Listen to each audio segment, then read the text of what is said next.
Salam sehat, bahagia, profesional. Halo Sobat Labkes semua, welcome back to our YouTube channel di Labkes Laboratorium Podcast. Oke, tepuk tangan dong buat kita semua, ini sudah episode kelima ya. Jadi alhamdulillah podcast ini sudah berjalan sepanjang ini.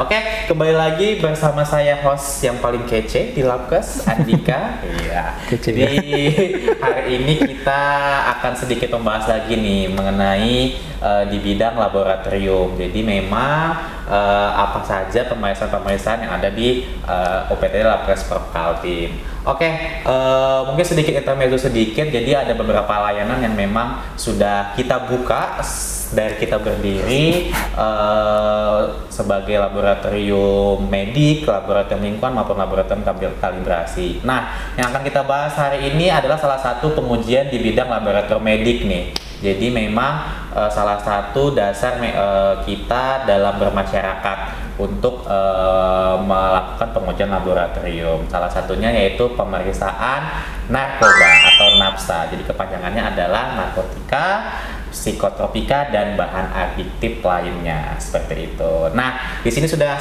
bersama kita narasumber yang sudah membidangi narkoba selama beberapa tahun nih di Labkes, yang juga merupakan salah satu penanggung jawab laboratorium NAPSA di OPT Labkes Kaltim. Inilah dia Bapak Erik. Tepuk tangan buat Pak Erik. Oke, Pak Erik, mungkin ini ya kita bahas santai aja ya Pak. Iya, santai aja. Iya, jadi memang pemeriksaan narkoba ini kan memang salah satu pemeriksaan yang sangat dibutuhkan pada saat ini tentunya. Dengan keadaan sekarang yang istilahnya narkoba adalah salah satu perhatian pemerintah nih. Untuk mencegah istilahnya peredaran narkoba tersebut. Nah, cara mengetahui perjalanan narkoba ini adalah dengan mengetahui orang ini mengkonsumsi narkoba atau tidak, seperti itu. Nah, jadi salah satu bahan penunjang bahwa sebagai pendukungnya seseorang itu mengkonsumsi narkoba atau tidak adalah menggunakan pengujian laboratorium. Nah, seperti itu. Jadi memang salah satu yang utama nih sebagai istilahnya bukti lah orang ini mengkonsumsi narkoba atau tidak. Nah, jadi di sini sudah bersama narasumber kita akan mengulik sedikit nih, mungkin banyak kali ya mengenai narkoba ini seperti apa, terus juga teknis dan pengujiannya nanti seperti apa. Sebelum kita ke pembahasan hari ini, mungkin bisa ceritakan sedikit background Bapak Erik sebagai narasumber kita, mungkin bisa memperkenalkan diri, terus ya sedikit lah biar kita tahu background bagaimana narasumber kita. Silakan. Oh iya, halo Sobat Labkes, apa kabar? Nama saya Erik, ya aku panggilnya Erik aja ya. Nama lengkapnya siapa nih Pak? Nama lengkapnya Erik Dwi Oktautomo. Saya bergabung di Labkes ini sejak tahun 2011. Sejak tahun 2011. Sudah berapa tahun tuh? Sudah berapa hampir tahun? 10 tahun lebih ya berarti? Ya, 10 tahun lebih lah ya. Satu dekade nih bergabung di Labkes. Terus nih gimana Pak untuk terkait background pendidikan nih, apakah memang sudah membidangi nih untuk NAPSA ini? Gimana? Kebetulan saya punya background itu di farmasi ya. Farmasi ya. Nah, jadi memang sudah tepat ya istilahnya narkoba ini ya istilahnya adalah zat yang memang yang berhubungan obat-obatan tentunya ya. Jadi secara skill, secara knowledge itu mungkin sudah menguasai ya. Mengenai narkoba. Dan juga didukung sama teman-teman yang lainnya pasti yang punya kompetensi di bidang narkoba ya. Ya, kemudian salah satunya saya di sini kan. Oke, tadi sudah kita ketahui nih gimana background pendidikan, terus juga gimana perjalanan di Labkes. Jadi udah 10 tahun lebih di Labkes. Ini statusnya sebagai apa nih Pak? Sebagai pegawai kah atau sebagai apa kah? Saya pegawai di sini ya. Sudah pegawai ya. Oke, jadi sudah ASN Pak ya berarti ya? Iya, betul. Untuk ASN diangkatnya sudah dari tahun 2011 ini ya, langsung di sini berarti ya? Iya, betul. Penempatannya langsung di sini di 2011. Salah satu aparat pemerintah juga nih, aparat ya. Oke, jadi 10 tahun mungkin sudah pengalamannya sudah bisa dibilang sangat berpengalaman lah kalau udah 1 dekade ya. Ya, 12 tahun. Sudah 12 tahun. Iya, sudah 12 tahun itu kita. 12, 13. Pokoknya itulah ya. Tapi nambah terus pokoknya. Ongoing. Oh iya. Oke, ini background pendidikan di farmasi apa nih Pak, di S2 kah, S3 atau profesor sudah mungkin? Masih tenaga teknis kefarmasian aja. Ya. Oke, berarti memang masih basicnya D3 ya Pak ya. Oke, kita akan membahas intinya nih mengenai pembahasan kita hari ini, yaitu narkoba. Mungkin sedikit berikan intermezzo nih Pak mengenai narkoba nih, apa sih sebetulnya istilahnya yang memberikan gambaran secara umum nih kepada Sobat Labkes, gimana narkoba itu, terus juga dampaknya seperti apa, dan juga sebetulnya apa sih gunanya narkoba itu. Silakan Pak. Ya, kalau kita berbicara narkoba ini pasti ada sambungannya narkotika dan psikotropika ya. Ini yang jadi yang saat ini lagi hype nih, banyak digunakan. Betul. Yang salah itu sebenarnya bukan narkotikanya dan psikotropikanya, tapi yang salah adalah penyalahgunaannya yang salah gitu ya. Nah, kalau kita berbicara tentang narkotika dan psikotropika, itu secara umum sebenarnya itu bisa digolongkan secara umum ya. Ada 2. Yang pertama itu dia bersifat hipnotik sedatif, jadi mempengaruhi kesadaran, dan yang kedua ini menstimulasi. Nah, gitu kan, secara garis besar. Secara umum ya. Secara umum. Nah, contohnya kayak apa? Ya, kalau misalnya orang menyalahgunakan ganja, dia cenderung tenang, bener nggak? Ya kan? Narkoba yang ganja, morfin, dia cenderung tenang gitu kan. Terus kalau orang yang menggunakan sabu-sabu itu cenderung apa? Dia tuh bisa berhayal, bisa ngedance, nari itu bisa semalaman suntuk gitu kan.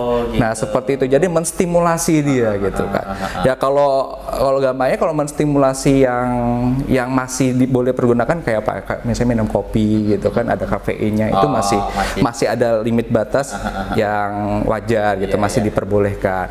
Tapi kalau sudah gambarnya gini, tubuh manusia itu kan punya namanya warning ya, gitu kan.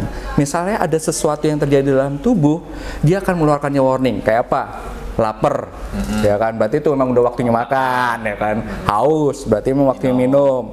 Sakit perut, oh berarti ada sesuatu nih, gitu kan. Nah, seperti itu ya. Nah, kalau udah pakai yang namanya sabu-sabu, seakan-akan warningnya itu dihilangkan. Gitu ya. Ya kan? Padahal nih sebenarnya udah capek gitu. Ini warning tubuh loh, capek ini sebenarnya warning tubuh, waktunya apa? Untuk istirahat. Tapi karena distimulasi terus sehingga kayak rasanya tuh nggak capek, padahal tubuh fisik ini sudah mulai drop. Nah, itu salah satu bahayanya di situ. Jadi yang paling bahaya ini adalah adiksinya, ya kan? Adiksinya. Jadi ketika misalnya waktu make tarafnya segini, dia bisa mendapatkan efek segini, tetapi untuk mendapatkan efek yang sama, dosisnya harus dinaikin terus. Oh, gitu ya. Ya, dan akhirnya bisa merusak. Nah, sebenarnya itu sih yang paling bahaya di situ. Dan ujung-ujungnya bisa menyebabkan kematian ya Pak ya. Itu pasti. Itu sudah istilahnya dengan kondisi yang tidak bisa ditopang oleh tubuh lagi, merusak merusaknya sudah mungkin sudah kritikal, yang sudah paling atas kali ya. Nah, itu yang mungkin bisa langsung menyebabkan kematian, dan itu yang sangat dihindari dari penggunaan narkoba ini ya. Oke. Itu secara garis besarnya seperti itu ya. Nah, jadi bayangannya narkoba ini seperti apa? Seperti itu ya. Tadi udah dibahas bagaimana efek dan juga bagaimana dampaknya jika narkoba itu disalahgunakan. Kenapa sih harus periksa narkoba kan sebenarnya? Kenapa harus periksa narkoba? Kalau dalam masyarakat, kalau kita kita pemeriksaan gratis laboratorium pasti banyak yang mau kan ya. Betul. Coba kalau periksa narkoba gratis, pasti akan ada pertanyaan, ngapain nih periksa karena seperti Ini itu. jangan-jangan ada sesuatu nih gitu. Iya. Gitu kan. Nah, sekarang kan jadi pertanyaannya, kenapa sih harus periksa narkoba kan? Kenapa? Nah, sebagai di awal bahwa kenapa di Labkes melakukan pemeriksaan narkoba. Nah, ini catatannya, yang kita periksa di sini adalah spesimen. Jadi spesimen, jadi bukan berupa raw material dari narkotika itu sendiri ya. Berarti bukan bahannya ya. Bukan bahannya. Walaupun sebenarnya kita juga punya alatnya ya, tapi berdasarkan di Permenkes kita ditunjuk sebagai laboratorium pengujian narkotika dan psikotropika tapi spesimen. Ya. Nah, tadi menurut peraturan mana nih Pak untuk narkoba ini kita sebagai lab?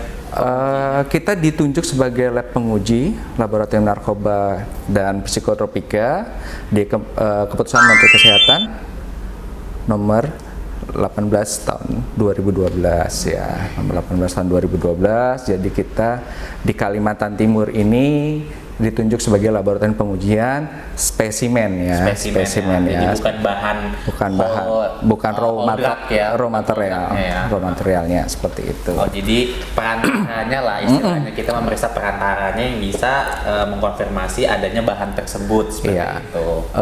Karena kan jadi pertanyaan itu ya, kenapa sih harus ya? Kenapa sih harus periksa? Kalau kita balik lagi nih gitu kan, kita balik lagi, pemeriksaan ini sebagai deteksi awal dalam tanda kutip begini. Nah, kebetulan ini saya punya anak remaja juga nih gitu kan, punya anak remaja. Kalau terdeteksi lebih awal itu pasti lebih baik, benar nggak? Bukan untuk menghukum, tetapi gimana caranya kita bisa menarik kembali anak kita dari bahaya narkoba. Jadi fungsinya di situ. Jadi dalam tanda kutip, jangan takut untuk periksa gitu, jangan takut untuk periksa. Misalnya kita menemukan kok kayaknya tanda-tandanya kecurigaan, ya jangan takut untuk bawa. Karena persepsinya di masyarakat, mungkin kalau periksa narkoba nanti kalau misalnya positif anak saya berurusan ya. Tidak juga sebenarnya. Kalau kita berpikir positif bahwa ini deteksi awal nih. Nah, jadi sehingga kita punya berpikiran, wah gimana ya caranya, paling tidak kalau saya sudah tahu bahwa anak saya jatuh ke dalam narkoba atau segala macam, kita bisa tahu tingkatan selanjutnya kita bisa minta tolong. Ya, minta tolong kemana ya, kita kan bersyukurnya di Samarinda tuh sudah ada kan rumah sakit ketergantungan atau segala macam, minta rehabilitasi. Nah, seperti itu kalau di anak-anak. Nah, sekarang bagaimana kalau misalnya di perusahaan nih gitu kan, ya pasti dong, namanya bos sebuah perusahaan ya kan, pasti kan dia pengen toh kinerja dari anak buahnya semakin tinggi, maksimal gitu kan, optimal. Tapi kalau seandainya anak buahnya disusupi narkoba, otomatis kinerja akan menurun dan perusahaan pun juga akan rugi gitu loh. Nah, seperti itu. Jadi mungkin secara general sobat Labkes sudah tahu ya istilahnya narkoba ini dampaknya seperti apa. Mungkin itu sudah rahasia umum lah, atau sudah pasti edukasi sudah di mana-mana mengenai bahaya narkoba. Makanya tadi kita bahas adalah gimana pentingnya nih pengujian tersebut seperti itu. Mengenai tadi udah legalitas dari Labkes juga sudah Pak ya. Jadi untuk Labkes ini sudah mendapatkan penunjukan langsung dari Kementerian Kesehatan sebagai salah satu lab pengujian ya seperti itu. Nah, dari segi penunjukan itu terbitlah nih kita bisa memeriksa narkoba. Nah, jenis narkoba yang bisa kita fasilitasi untuk diperiksa ini apa, Pak? Kalau kita berbicara tentang pemeriksaan ya, sebenarnya itu juga ada tahapannya ya. Jadi ada namanya screening test, jadi dan yang kedua adalah confirmation test. Jadi tes pendahuluan dan tes konfirmasi. kita bisa dua-duanya di sini. Bisa dua-duanya, Di secara sini layanan. secara layanan kita bisa, dan karena kita punya alatnya. Nanti tinggal pengembangannya untuk tes konfirmasi. Oh gitu ya. Nah, kalau untuk screening test ya mungkin ini sudah banyak dipakai ya, dalam tanda kutip mungkin secara umum masyarakat sudah tahu. Jadi tes biasanya kalau tes urin menggunakan stick atau segala macam. Nah, Itu basic ya. Itu basic, Pemeriksaan betul. basic yang dikatakan tadi sebagai pengujian pendahuluan tadi ya. betul, screening test. screening test di sini. Ya kalau parameternya ya sebenarnya kita tidak membatasi sih sebenarnya, tapi kebetulan yang kita ada di sini seperti metamfetamin, amfetamin, terus kemudian opium, morfin, kemudian kokain, ya, dan benzodiazepin, ya seperti itu. Itu untuk parameternya, untuk Mungkin secara screening. secara garis besar beberapa parameter tadi ya menjadi mungkin yang umum nih, yang umum. Sebetulnya mungkin secara golongan narkoba ini banyak ya Pak ya, Banyak sekali, jenisnya. Nah cuma yang secara geografis ataupun penggunaan yang banyak digunakan di Indonesia mungkin ada beberapa ya, memang yang menjadi standar buat pemeriksaan di Indonesia, seperti itu ya Pak ya. Ya mungkin kita bisa, parameter ini kan juga kita bisa melihat banyaknya pengedaran kalau di sini ya, di Samarinda itu kebanyakan mereka kan pakai sabu-sabu ya. Jadi kita punya parameter metamfetamin dan amfetamin di situ ya. Jadi memang secara penyebaran itu pengujian itu disesuaikan dengan kondisi daerah masing-masing ya. Apakah penyebaran di masing-masing itu sesuai atau tidak seperti itu, sesuai dengan jenis pengedarannya. Nah, sekarang kan yang jadi pertanyaan kan parameter apa nih yang dipilih ya kan. Seperti itu. Nah kalau kita menyediakan memang untuk parameter lengkap itu 6 parameter ya. 6 parameter lengkap dengan harga nih, nanti bisa hubungi. boleh. Nanti mungkin di belakang ya kan. Dengan harga bisa dilihat diakses di website kita juga, bisa dilihat di situ. Dan untuk secara harga khusus pun juga ada ya. Jadi secara kemampuan memang walaupun ada beberapa permintaan, kita secara general itu bisa memeriksa di 6 parameter tadi ya, yang memang menjadi parameter umum untuk pengujian ataupun pemeriksaan narkoba. Nah untuk sampel pengujiannya nih ataupun spesimen tadi yang udah disebutkan tadi tuh bisa berupa apa aja nih Pak? Kalau untuk sampel. Kalau untuk tes screening test kita menggunakan urin ya. Urin ya. Jadi memang satu-satunya cuma urin aja ya urin untuk screening ya. Untuk screening test ya. Menggunakan urin. Dengan urin. Jadi kalau untuk mau tes konfirmasi yang lain ya kita spesimen ya di darah dengan urin. Secara screening tadi menggunakan sampel urin, spesimen urin ya. Jadi memang sangat mudah tentunya. Sangat mudah dan juga hasilnya juga hasil cepat ya. Jadi memang untuk screening test ini merupakan istilahnya menggunakan rapid test. Jadi memang 10 sampai 15 menit itu hasilnya sudah keluar. Seperti itu ya. Oke. Terus terkait tes konfirmasi nih Pak, apakah tes konfirmasi ini sangat diperlukan kah atau jika sudah hasil menunjukkan screening test ini menunjukkan hasil yang positif, itu sudah bisa dikonfirm bahwa ini sudah menggunakan gitu? Kalau kita berbicara tes konfirmasi, akhirnya kita kembalikan ke customer sendiri. Apakah dengan pengguna, apakah cukup dengan tes screening test itu atau memang merasa wah nggak cukup nih, harus dilakukan, masih istilahnya nggak percaya dengan hasil ini gitu, perlu lakukan tes konfirmasi, silakan gitu ya. Sebenarnya kita kembalikan lagi sih. Seperti itu. Tapi memang secara diagnosa kalau sudah screening test itu disebutkan hasilnya positif, itu apakah sudah bisa didiagnosa dia menggunakan atau tidak? Lebih tepatnya ke deteksi dini ya, maksudnya tanda kutip, kalau kita tidak berbicara tentang pro justisia ya, kita tidak berbicara tentang pro justisia, tapi kita berbicara tentang deteksi dini narkoba. Ya. Kalau misalnya ya tadi kembali, kalau misalnya kita punya ya amit-amit ya, maksudnya punya anak yang memiliki kok kayaknya ada kecurigaan, terus kita periksakan. Jangan takut, apapun hasilnya yang keluar itu sebenarnya merupakan deteksi dini untuk kita bisa menolong, gitu loh, seperti itu. Begitu juga berlaku di misalnya di perusahaan atau siapapun yang membutuhkan seperti itu.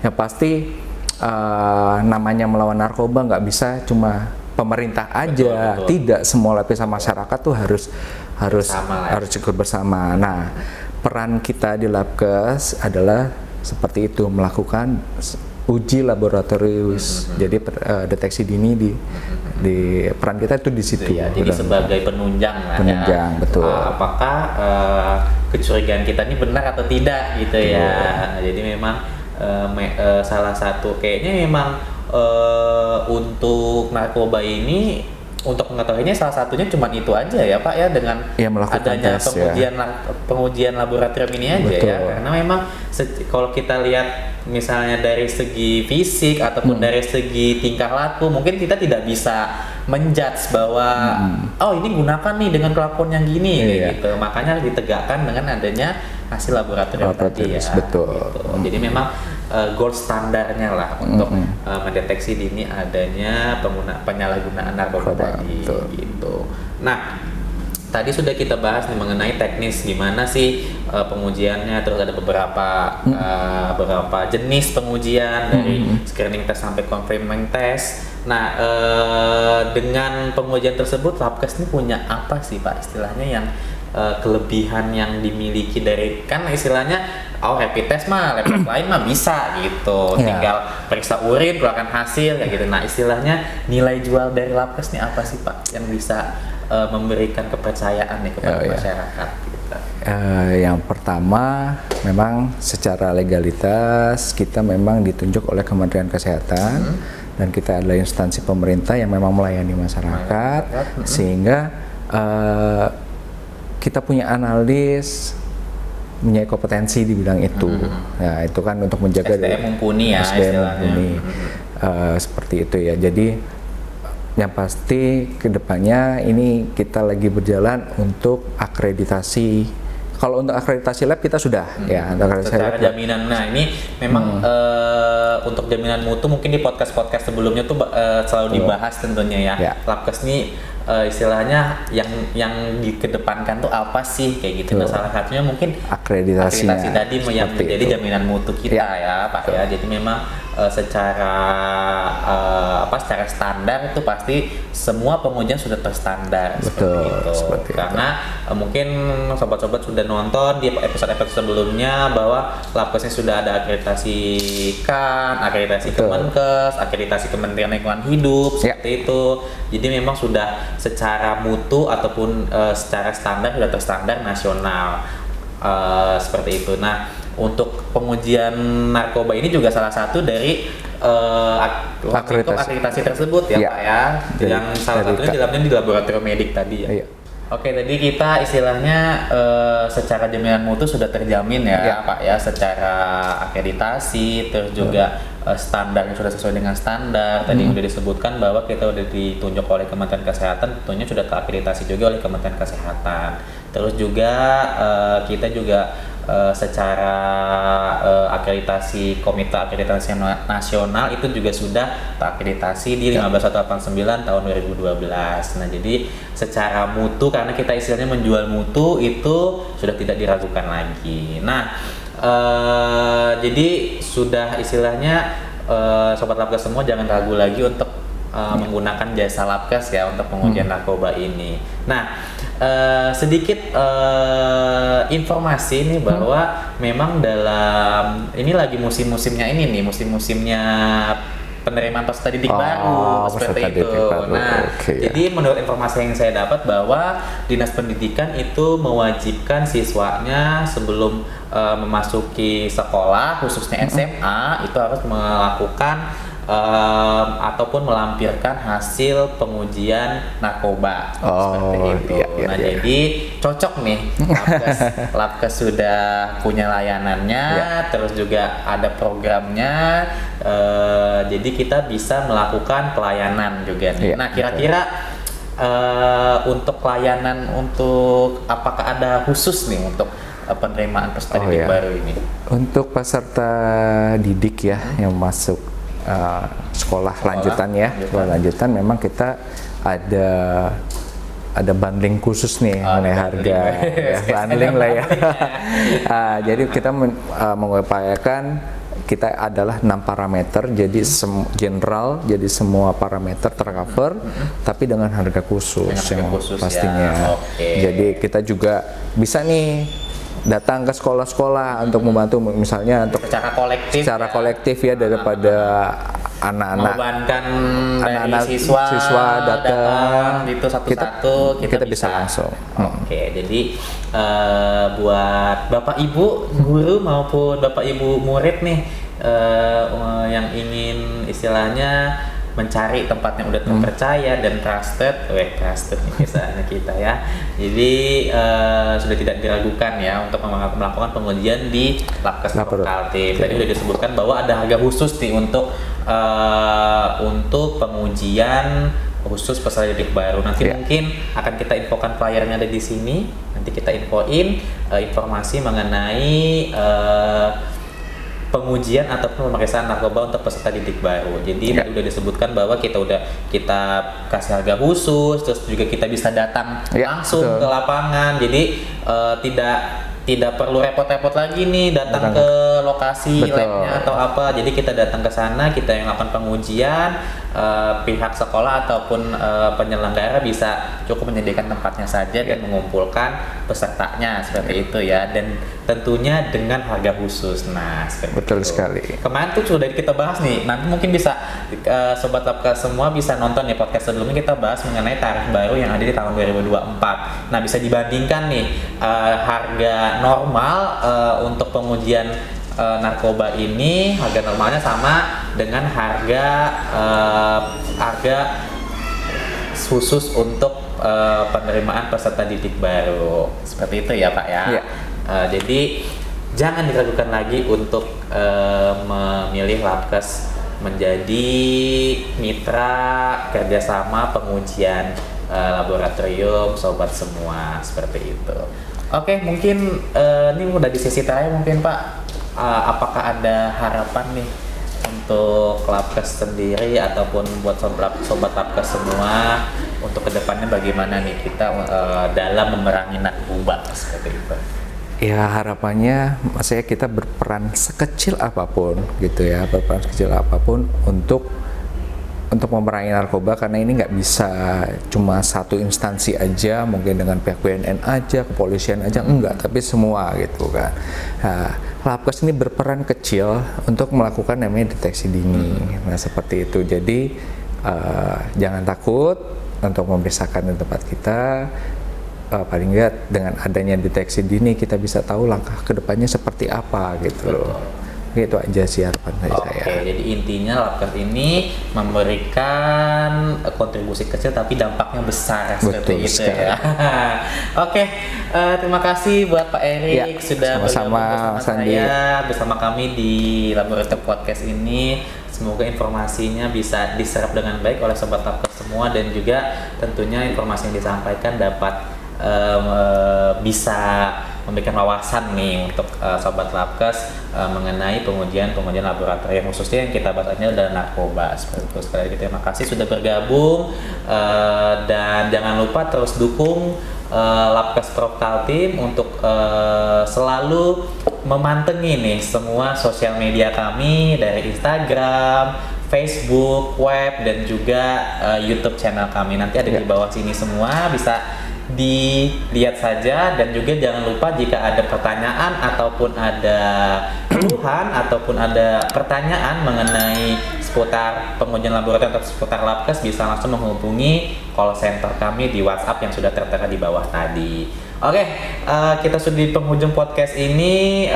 Semoga apa yang kita lakukan hari ini bermanfaat tentunya ya buat kita semua dan juga buat sobat Labkes semua. Terima kasih sudah menonton kami. Sampai jumpa di podcast selanjutnya. Dadah.